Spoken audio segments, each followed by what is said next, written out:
आज सिंध असम्बली में election senate के हो रहे हैं और आज वोटिंग का सिलसिला जारी है। तहरीक इंसाफ के 30 अरकान हैं, लेकिन 2 अरकान जो मुनर्रफ़ हो गए। एक तीसरा करीम गबोल जो मुनर्रफ़ हुआ था, उसका PTI के साथ आज जो है राजा अज़हर और सईद अफरीदी के साथ वो उसको लाया गया और वो अभी जो है वो अपोजिशन चैम्बर में मौजूद है। इसके अलावा हलीम आदर शेख, जिनके बख्तरबंद गाड़ी नहीं दी जा रही थी, लेकिन अब गाड़ी दे दी गई और वो भी असम्बली पहुंच चुके हैं। इस वक्त 115 के करीब जो है वोट कास्ट हो चुके हैं। सिक्योरिटी के तकरीबन 500 के करीब जो है पुलिस एहलकार जो है वो सिंध असम्बली के अतराफ़ में लगाए गए हैं। और ये भी बताता जाऊँ कि इलेक्शन कमिश्नर जो सिंध हैं एजाज़ अनवर चौहान जो है वो इस वक्त प्रेसिडेंटिंग ऑफिसर की हैसियत से सिंध असम्बली में मौजूद है। आज सिंध असम्बली के अमले को कल से ही हटा दिया गया था और पोलिंग स्टेशन बना दिया गया था। सेनेट के इलेक्शन के लिए 7 जनरल हैं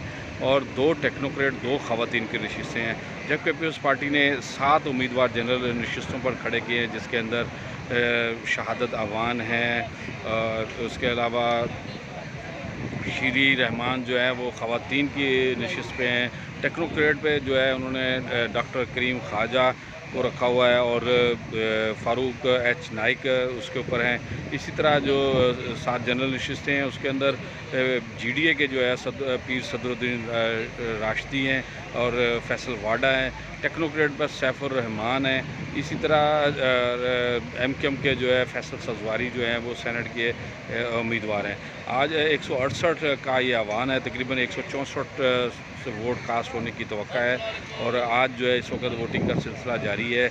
और अपोजिशन जमातों का कहना है कि 5 हमारी नशिस्तें वो हम हासिल कर लेंगे, जबकि पीपल्स पार्टी का कहना है कि वो तकरीबन 8 के करीब नशिस्तें हासिल करेगी। टेक्नोक्रेट की 2 नशिस्तों पर उनके उम्मीदवार खड़े हैं, तो उनको उम्मीद है कि 7 जनरल की और 2 टेक्नोक्रेट की और एक खातून की नशिस्त हासिल करने के बाद 10 नशिस्तें उनके पास टोटल हो जाएंगी।